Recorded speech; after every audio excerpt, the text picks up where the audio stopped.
Hi అండి.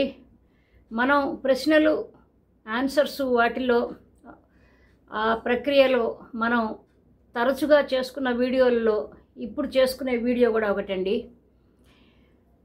ఒక సిస్టర్గా వద్దులేండి, అందరూ పాపం నాకంటే చిన్న పిల్లలందరూ కూడా నా కూతురు లాంటి పద్మజ సింగరాజు తను చెప్తుందండి, ముఖం మీద బటర్ఫ్లై మచ్చలు వస్తున్నాయి, వీటికి రెమెడీ చెప్తారా మేడం అని మాట్లాడుతుంది పాపం అని అడుగుతుందనమాట.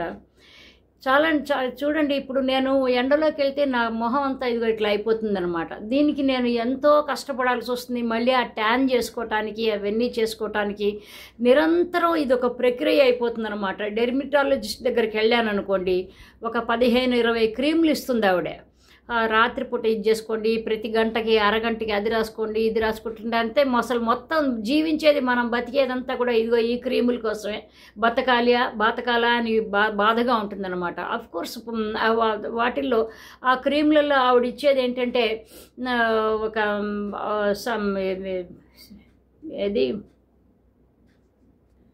సన్లో డైరెక్ట్గా వెళ్తే అల్ట్రా వైలెట్ రేస్ ఉంటాయి కదా, అవి పడకుండా వాటి నుంచి మొహాన్ని కాపాడుకోవటానికి ఎంత చేసుకున్నా. మామూలుగా ఇప్పుడు నేను ఇట్లా ఉన్నానండి, నాకు విండోలో నుంచి నాకు వెలుతురు వస్తుంది, ఆ వెలుతురు కూడా పడకూడదనమాట. మనం చాలాసార్లు ఒక వీడియోలో చెప్పుకున్నాం. కల్పన అని ఒక ఆర్టిస్ట్ ఉండేది, ఆవిడ శాంతం హౌస్లో ఒక కల్పన హౌస్ అనే ఉండేది. పాపం ఆవిడకి ఏంటంటే వెలుతురు పడకూడదనమాట. వెలుతురు పడితే ఆవిడకి చాలా ఎలర్జీస్ వచ్చేస్తూ ఉంటాయి అన్నమాట. అట్లాగనమాట. నాకు అంత లేదు కానివ్వండి, జాగ్రత్తగా ఉంటాను. టు సమ్ ఎక్స్టెంట్ నేను జాగ్రత్తగా ఇప్పుడు ఆవిడ ఆ డెర్మటాలజిస్ట్ దగ్గర కూడా వెళ్ళటం మానేసేసుకున్నాను. నేను సొంతగానే నా వైద్యం నేను చేసుకుంటున్నాను. సరే, అవన్నీ పక్కన పెట్టేసేద్దాం. ఇవి యాక్చువల్గా ఎందుకు వస్తుంది ఈ బటర్ఫ్లైస్ అంటే ఏంటంటే, బటర్ఫ్లైస్ మచ్చలు వస్తున్నాయండి. ఇవన్నీ అంటే ఏంటంటే శోభి మచ్చలు కానీ, ర్యాష్ మచ్చలు కానీ, లేకపోతే పిగ్మెంట్స్ కొంచెం ఇలా కొంచెం ఉంటాయండి ముందు. తర్వాత ఏమవుతుందంటే అవి బాగా స్ప్రెడ్ అయిపోతుంది, మొహం అంతా స్ప్రెడ్ అయిపోయి ఇట్లా వస్తాయి. అవన్నీ ఊరికే ఏదో అంటారు, బటర్ఫ్లై లాగా ఉన్నది అని. బటర్ఫ్లై కాదు, పాడు కాదు, ఏదో అంటారు, ఒక పేరు పెట్టాలి కాబట్టి. అయితే అది బటర్ఫ్లై సరే, అది మామూలుగా అందరూ అనేలాగా మనం కూడా అనుకుందాం. కానీ ఇదేంటంటేనమ్మా, ఇది యాక్చువల్గా చెప్పాలంటే నేను అనుకోవటం ఏంటంటే లోపస్ అనే ఒక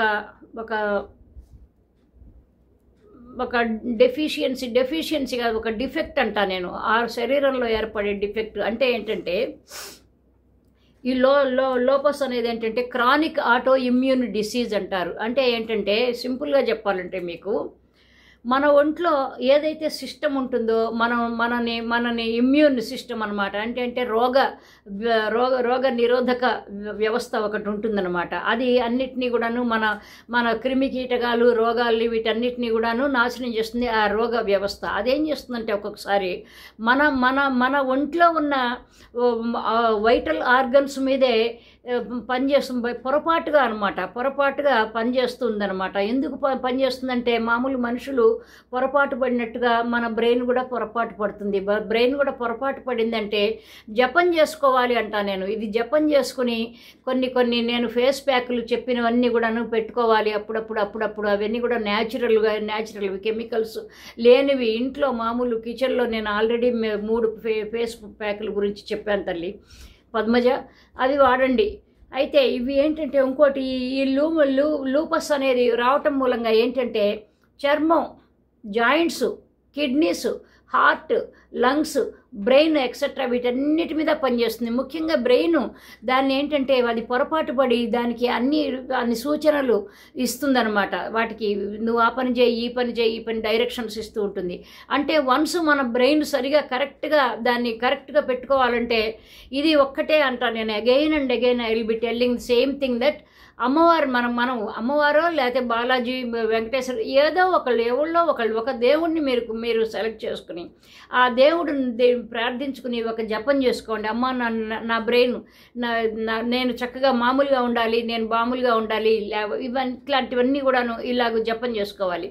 తర్వాత ఆ 3 రకాల ఫేస్ ప్యాకులు మార్చి పెట్టుకుంటూ ఉండాలి. ముఖ్యంగా పాలతో చక్కగా పాలతో ఇట్లా క్లీన్ చేసుకుని మొత్తం కాటన్ పాలలో డిప్ చేసి ఆ కాటన్ని పిండేసి ఇలా ఒక 10 నిమిషాలు ఇలా చేసుకుంటే తర్వాత శనగపిండి, మెత్తటి శనగపిండితో చల్లటి నీళ్ళతో కడిగేసుకోవాలి. అదొకటి. తర్వాత ఫేస్ ప్యాక్లు నేను ఆల్రెడీ చెప్పాను, కీర దోసకాయ ఒకటి, కాఫీ పొడి ఒకటి, ఇట్లాంటివి చేసుకోవచ్చు. వీటితో బాగుంటుంది. కానీ ఏంటంటే ఈ క్రానిక్ ఆటో ఇమ్యూన్ డిసీజ్ ఇవి ఎలా అయితే మనకి పనిచేస్తుందంటే ఇవి మన ఆర్గన్స్ మీదే ఎదురు తిరిగి కిడ్నీస్ని, చర్మాన్ని, లేకపోతే ఈ బ్రెయిన్ని, లేకపోతే లంగ్స్ని, హార్ట్ని, వీటన్నిటి మీద ఎదురు తిరుగుతుంది. ఎట్లాగంటే చాలా రోజులు నిరాహార దీక్షలు చేస్తారు కదా, 15 రోజులు 20 రోజులు. తర్వాత బాడీలో ఉన్న సెల్స్ అవన్నీ క్షీణించటం మొదలు పెడతాయి. తర్వాత కీటోన్స్ అనేవి ఉత్పత్తి అవుతాయి అన్నమాట. ఆ కీటోన్స్ ఏంటంటే అవి ఉత్పత్తి అవటం అంటే ఏంటంటే చాలా డేంజరస్ సిచ్యువేషన్లో మన బాడీ ఉండిపోయింది అని అర్థం. అంటే ఏంటంటే ఆ కీటోన్స్ ఏం చేస్తుందంటే దానికి ఆకలికి తట్టుకోలేక మన శరీరంలో ఉన్న అవయవాల్ని తినటం అన్నమాట, మింగేస్తూ ఉంటుంది, మొత్తం కబళించేస్తూ ఉంటుంది. అట్లాగూ కీటోన్స్ వచ్చేసినాయి అంటే అప్పుడు డాక్టర్లు వెంటనే ఇంకా డ్రిప్పులు ఇవ్వటం, ఆ గ్లూకోజులు ఇవ్వటం, లేకపోతే ఇంకోటి ఏదో లిక్విడ్ డైట్ ఇవ్వటం, ఇవన్నీ చేస్తూ ఉంటారు. అట్లాగూ ఇది క్రానిక్ ఆటో ఇమ్యూన్ డిసీజ్ కూడా ఇలాగే ఉంటుంది. కానీ ఏంటంటే నేను చెప్పినట్టుగాను దీన్ని మనమే కాస్త దైవ బలంతోనూ, దైవ సహాయంతోనూ, దేవుడి సహాయంతోనూ కాస్త మనం చేసుకుని కొంచెం అవి ఇవి రెడీమేడ్ క్రీములు జోలికి వెళ్ళొద్దమ్మా. పాలు, అచ్చంగా పాలు, మామూలు గేదె పాలు అవి కూడాను, లేదు అంటే సరే బయట డైరీ మిల్క్ అవి, తర్వాత పెరుగు మీగడ ఇట్లాంటివన్నీ చేస్తే అట్లాగూ మామూలుగా చిన్న డిఫెక్ట్ ఉంటే తగ్గిపోతుంది.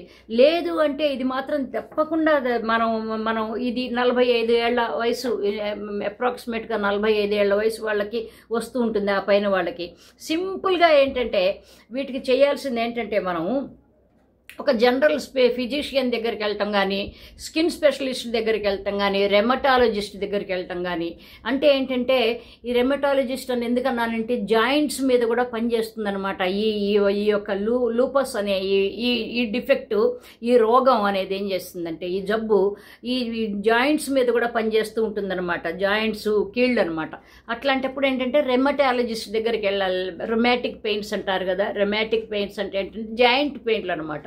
అయితే రెమటాలజిస్ట్ దగ్గరికి వెళ్ళాలి, లేకపోతే స్కిన్ స్పెషలిస్ట్ దగ్గరికి వెళ్ళాలి, లేకపోతే జనరల్ ఫిజిషియన్ దగ్గరికి వెళ్తే ఆయన ఎక్కడికి వెళ్ళాలో చెప్తాడు. కొంత వ్యవధి ఆయన కొన్ని మందులు ఇస్తాడు. ఆ మందులతో కనుక కుదరకపోతే ఈ ఫలానా స్కిన్ దగ్గరికి వెళ్ళాలి, డెర్మటాలజిస్ట్ దగ్గరికి వెళ్ళండి, స్కిన్ స్పెషలిస్ట్ దగ్గరికి వెళ్ళండి, లేకపోతే ఇట్లాగూ రెమటాలజిస్ట్ దగ్గరికి వెళ్ళండి అట్లా అని చెప్తారు. కాబట్టి ఏంటంటే ఇది కనుక నిజంగా లూపస్ కనుక వచ్చినట్టయితే మాత్రం అది సీరియసే, కానీ ఏది నథింగ్ ఈజ్ ఇంపాసిబుల్ అనేది మనం అనుకోవాలి. ఏదో వచ్చేసింది, అదేదో పెద్ద క్యాన్సర్ వ్యాధిలాగా మనం చాలా కొంపలు అంటుకుపోయే వ్యాధి, అదేదో మొత్తం మన జీవితం అంతా ఆఖరికి చరమాంకంలోకి వచ్చేసింది, ఆఖరి దశలో ఉన్నాం, అట్లా ఏం వద్దమ్మా, ఏం వద్దు. హాయిగా భగవంతుడిని ప్రార్థించుకోవాలి, అమ్మవారిని, దేవుణ్ణి, మీకు నమ్మిన దేవుణ్ణి, ఇష్టమైన దేవుణ్ణి, నమ్మకం ఎవరినైతే నమ్ముతారో ఆ దేవుణ్ణి ప్రార్థించి, అమ్మ నాకు ఇదిగో ఇది తగ్గించు, ఇదిగో నా బ్రెయిన్లో ఇలాంటివి ప్రాబ్లం వచ్చినట్టున్నది, ఆ బ్రెయిన్ని కరెక్ట్గా దాన్ని కరెక్ట్ పద్ధతిలో పెట్టాలి అని అట్లాంటివి ఏవో చెప్తే ఆ బ్రెయిన్ అది మళ్ళీ ఆ సిగ్నల్స్ తీసుకుంటుందన్నమాట. అదంతా కూడాను శివుడి ఆజ్ఞ లేనిదే చీమ కూడా కుట్టదు అంటారు కదా. అట్లాగూ మనం భగవంతుణ్ణి మనం పట్టుకుని ఆ పాదాలు గట్టిగా పట్టుకున్నప్పుడు ఏమవుతుందంటే తప్పకుండా ఆ భగవంతుడు మనకి ఏదో ఏ రూపంలో ఉన్న భగవంతుడైతే ఆ రూపంలో వచ్చి మనని అదృశ్యంగా వచ్చి మనని రక్షిస్తాడనమాట. కాబట్టి పద్మజ బాధపడద్దు తల్లి, ఇలాంటివన్నీ సహజం. శరీరం అన్న తర్వాత ఏవో ఒకటి వస్తూ ఉంటాయి, జబ్బులు వస్తూ ఉంటాయి, చాలా ప్రాబ్లమ్స్ వస్తూ ఉంటాయి. జీవితం అన్న తర్వాత సమస్యలు ఎన్నో రకాలుగా ఉంటాయి. ప్రతి సమస్యకి అదే చివరి రోజు అనుకుని బాధపడటం కాదు, మనం సమస్యలతో పోరాడాలి, జీవితంతో పోరాడాలి. ఆఖరికి కుదిరితే కనుక దేవుడితో కూడా పోరాడాలంటాను, దేవుడితో కూడా పోరాడతాను నేను. కాబట్టి ఏంటంటే మనకి ఇవన్నీ లైట్ తీసుకోవాలి అంతే, లైట్ తీసుకోవాలి, సమస్య వచ్చినప్పుడు ఎదుర్కోవాలంతే. సో ఇంతేనమ్మా. కాబట్టి బటర్ఫ్లై మచ్చలు వచ్చినాయి, ఇలా వచ్చింది చూస్తుంటే బాధగా ఉంటుంది. మన మొహం అసహ్యంగా అనిపిస్తే మనమే చూసుకోలేము. అట్లాంటిది మనని బయట వాళ్ళు ఎవరు చూస్తారు? బయట వాళ్ళు అంటే అదర్స్, మన ఇంట్లో ఫ్యామిలీ మెంబర్సే అవ్వచ్చు, ఎవరు చూడరు మనని. కాబట్టి ఏంటంటే మనం చక్కగా అందంగా పెట్టుకోవటం, మన మొహాన్ని అందంగా పెట్టుకోవటం మన లేడీస్కి ముఖ్యంగా కర్తవ్యం. అది అందంగా లేనప్పుడు మనకి బాధగా ఉంటుంది, సైకలాజికల్గా చాలా కృంగిపోతూ ఉంటాం. కాబట్టి ఇట్లాంటివన్నీ ఏమేం వద్దు, బాధపడక్కర్లేదమ్మా. ఇదిగో నేను చెప్పిన 2 పద్ధతులు ఇవి. మీ క్రీములు కాదు, ఇవేవో ఫేస్ ప్యాకులని, పాలు మేగడ ఇట్లాంటివి, పెరుగు అట్లాంటివి రాసుకోండి చక్కగాను. తర్వాత ఇదిగో ఫేస్ ప్యాకులు పెట్టుకోండి. తర్వాత కుదరకపోతే డాక్టర్ల దగ్గరికి, ఆ ముగ్గురులో ఎవరో ఒకళ్ళు డాక్టర్లు, జనరల్ ఫిజిషియన్ దగ్గరికి వెళ్ళండి. ఆయన కుదరకపోతే ఎక్కడికి వెళ్ళాలో చెప్తాడు. మరొక వీడియోతో మరొక మంచి టాపిక్తో మళ్ళీ మాట్లాడుకుందాం. బై అండి, లవ్ యూ ఆల్, బై.